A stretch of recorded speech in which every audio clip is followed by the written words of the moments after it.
Focal lens क्या होता है, अवतल लेंस क्या होता है, इसमें क्या डिफरेंस है, इन सब बातों को जाने तो हम लोग जानेंगे उत्तल लेंस बनता कैसे है, अवतल लेंस बनता कैसे है, कैसे हम डिसाइड करते हैं कि इसका फोकस कौन है और इसके कितने फोकस होंगे, क्या इसमें वक्रता त्रिज्या होती है, क्या इसकी वक्रता केंद्र होता है, ये बात हमें जानना होगा यहाँ पे।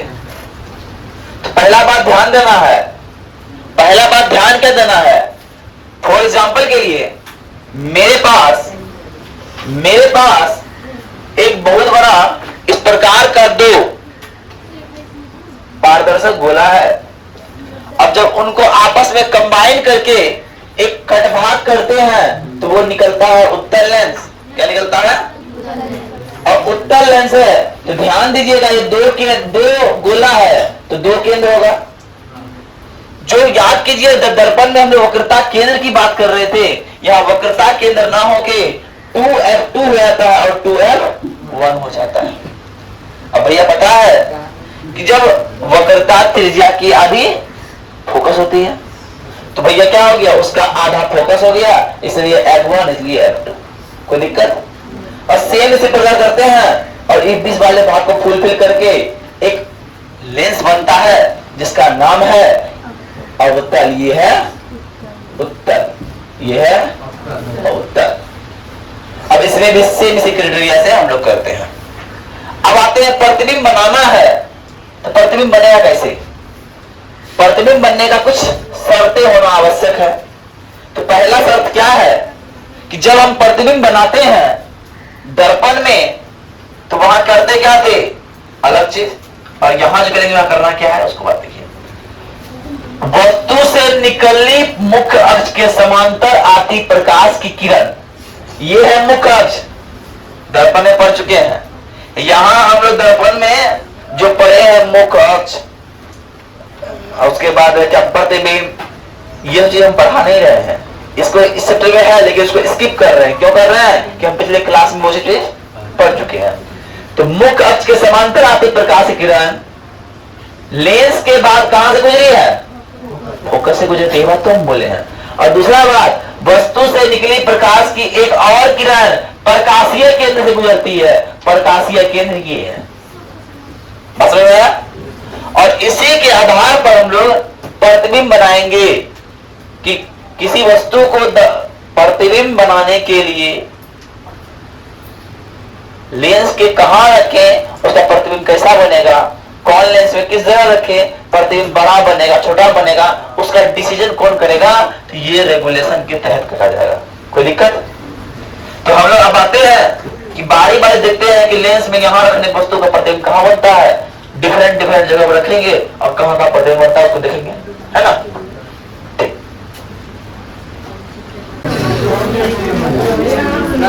देखो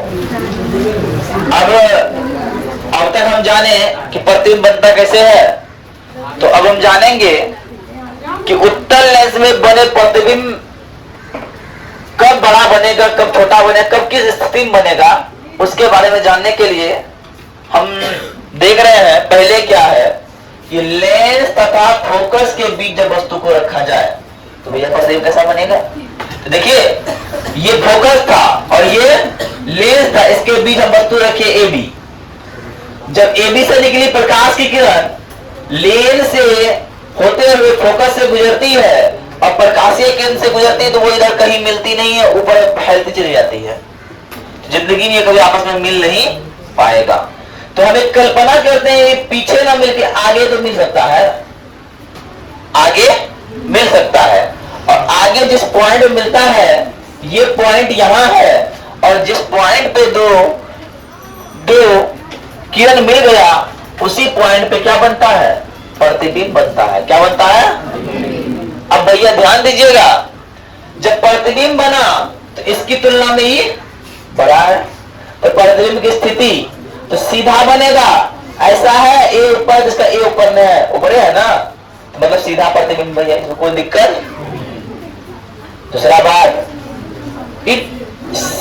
क्या बोलते हैं, सीधी रेखा से तो मिला नहीं, कटकट वाला रेखा देना पड़ गया, उल्टा घूमना पड़ गया, है कि ना। इसका मतलब ये कौन सा है, आभासी प्रतिबिंब है। कौन प्रतिबिंब है? और दूसरा वस्तु से बड़ा बनेगा। वस्तु से बड़ा बना, अरे बना कि नहीं। और तीसरा बात, चौथा बात है उसी ओर बनेगा जिस ओर से वस्तु था। इस ओर वस्तु था, इसी ओर बन गया। ऐसा ही से बना ना।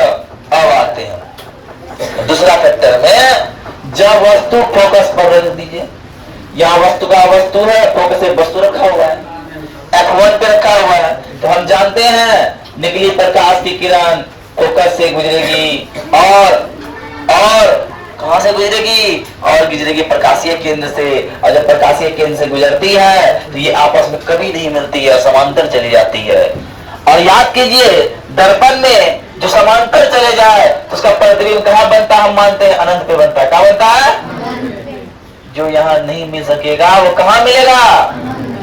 अरे हम दोनों यहाँ नहीं मिले, इस जीवन में नहीं मिले, पर ऊपर जाके अनंत में जाके जरूर मिलेंगे, पता है ना। तो यहाँ पे वही है कि हम दोनों रियल लाइफ में नहीं मिल पाएंगे, लेकिन मिलेंगे जरूर। कहाँ पे? तो अनंत में। और जब अनंत में मिलेंगे तो वही प्रतिबिंब क्रिएट करेंगे, वही बनाएंगे प्रतिबिंब। क्या बनाएंगे? प्रतिबिंब। तो देखिए, वास्तव में तो मिलेगा, वहां पे कहां मिलेगा? अनंत पे मिलेगा, और अनंत पे मिलेगा तो वास्तविक प्रतिबिंब बनाएगा। लेकिन जब अनंत पे मिलेगा तो अनंत तो छोटा है नहीं। अनंत है, कितना नाप लेंगे? अनंत का माप किसका कोई अथाह नहीं, समझते हैं ना। जितना जाओ वहां पर उतना कम हो जाएगा अनंत में, तो उतना बड़ा प्रतिबिंब बनेगा, अनंत बड़ा नहीं होगा। अब भाई देखिए, ध्यान दीजिएगा कि वस्तु मेरा ऐसे था, लेकिन इधर उल्टा इधर जा रहा है। तो मतलब क्या? प्रतिबिंब उल्टा बनेगा। कैसा बनेगा? उल्टा बनेगा। आई बात समझ में? अब इसका भी और फिर है कि F21 2F1 और F1 के बीच हो, तो 2F21 पे हो, तो अलग अलग क्राइटेरिया में और अलग प्रतिबिंब बनाएंगे। अब क्वेश्चन आता है, आप सब जानते क्या आता है क्वेश्चन आता है कि यदि उत्तल लेंस के फोकस पर वस्तु रखी हुई है तो उसका प्रतिबिंब कहां बनेगा? तो उसमें दिया रहेगा वो करता क्या बोलते हैं, लेंस पर या अनंत, तो उसका आंसर होगा अनंत पर। कहां बनेगा? कैसा बनेगा? तो वास्तविक बनेगा। उल्टा बनेगा, सीधा बनेगा? तो उल्टा बनेगा। छोटा बनेगा, बड़ा बनेगा, बहुत बड़ा बनेगा, इनमें से कोई नहीं, तो बहुत बड़ा बनेगा भैया। काहे कि ये कहां मिलेगा? अनंत पर मिलेगा। अनंत पर जो मिल गया वो बहुत बड़ा हो जाएगा। क्या रे, है ना। तुम ना मिली मुझे इस जन्म में तो कोई गम नहीं, अनंत में जाके हम मिलेंगे तुमसे, है ना। क्या रे, चलो ठीक है, अब अटेंडेंस बनाते हैं।